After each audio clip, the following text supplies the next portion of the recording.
The workhouses of Ireland were much feared institutions, and during the Great Famine of the 1840s, they were the final refuge for thousands of starving people, including here in West Cork.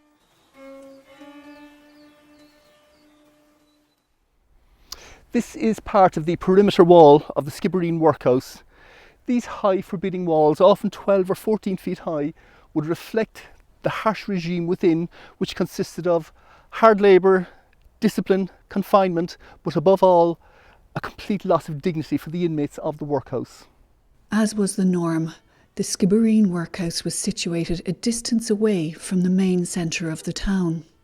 All Irish workhouses were built to a standard design of varying sizes and were modelled on the layout of American prisons. Skibbereen Workhouse opened in 1842 and was burnt to the ground in 1922.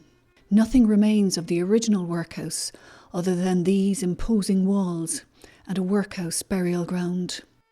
Schull Workhouse, which opened in the early 1850s, was also burnt in the 1920s, but some of its buildings still remain in ruins today.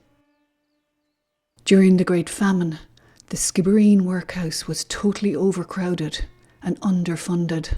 The workhouse is a magnet for misery. The scum of the destitution of all the surrounding parishes is thrown upon the town. These conditions provided a breeding ground for disease, and shared beds in the fever hospital attached to the workhouse were the norm. The fever hospital is crowded.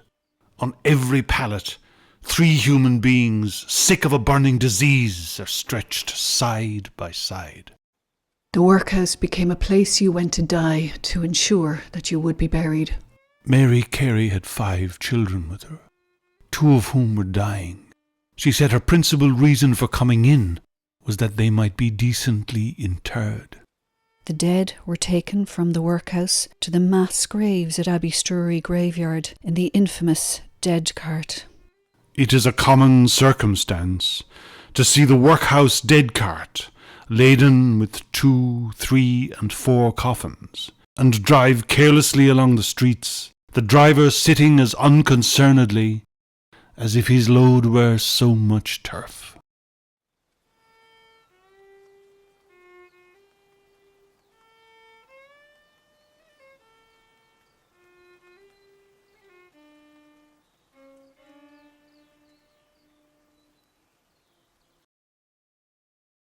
With so many dying in the workhouse, it became necessary to open a burial grounds at the workhouse itself in 1847.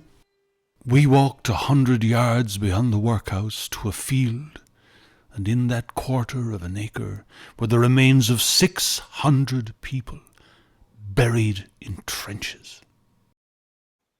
We have a very disturbing witness statement about the burials at the workhouse in April 1847.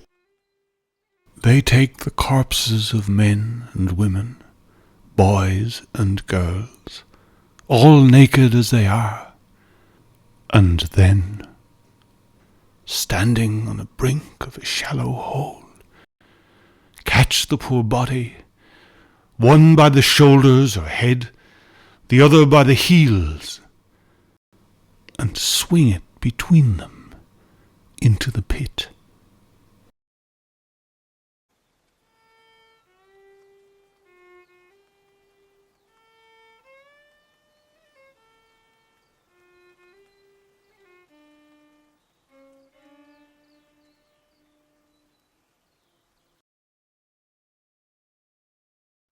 Oh, Father dear, I oft times hear you speak of Erin's Isle. Her lofty scenes and valleys green, her mountains rude and wild. They say it is a lovely land, wherein a prince might dwell.